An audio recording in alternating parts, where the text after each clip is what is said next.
In this day and age, many believe that hate speech must be controlled or censored by someone or some group. Unfortunately, due to the ignorance of so many in our country, terms like control and regulate ipso facto refer to government control and government regulation. Perhaps you are a constitutionally minded individual who believes, like founding father Benjamin Franklin, that freedom of speech is a principal pillar of a free government. When this support is taken away, the constitution of a free society is dissolved and tyranny is erected on its ruins. No matter what type of political, social, or religious views you may have, it is imperative you understand the government does not grant you free speech.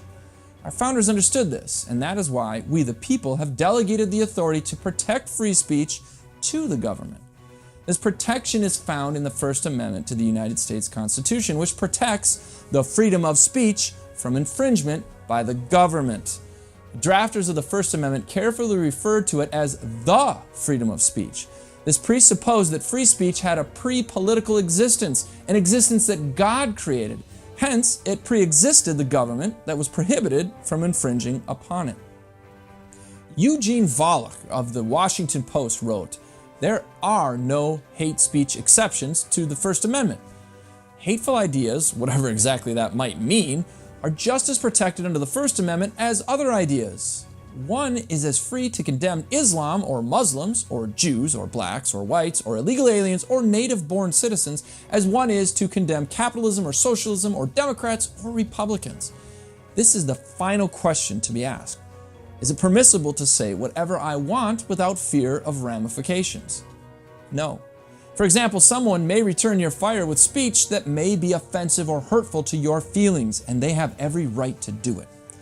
To put a finer point on it, there are kinds of speech that are unprotected by the First Amendment. Examples of these include speech presenting clear and present danger to national security or public safety, speech soliciting crime or violence, or fighting words. But those narrow exceptions have nothing to do with hate speech. Indeed, threatening to kill someone because he's black or white, or intentionally inciting someone to a likely and immediate attack on someone because he's Muslim or Christian or Jewish can be made a crime. But this isn't because it's hate speech. It's because it is illegal to make true threats and incite imminent crimes against anyone for any reason. Why?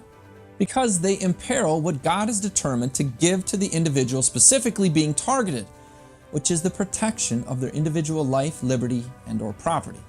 Because government is God's minister for our good, it must fulfill its one and only purpose to secure our God-given rights. You see, speech is not force. It is merely opinion that needs no physical defense. When speech transcends the bounds of opinion into physical instigation, that is the point where the individual leaves off freedom, and government has a duty to protect the God-given right of the individual being threatened. This is Jake MacAulay with the Institute on the Constitution, bringing you the American View.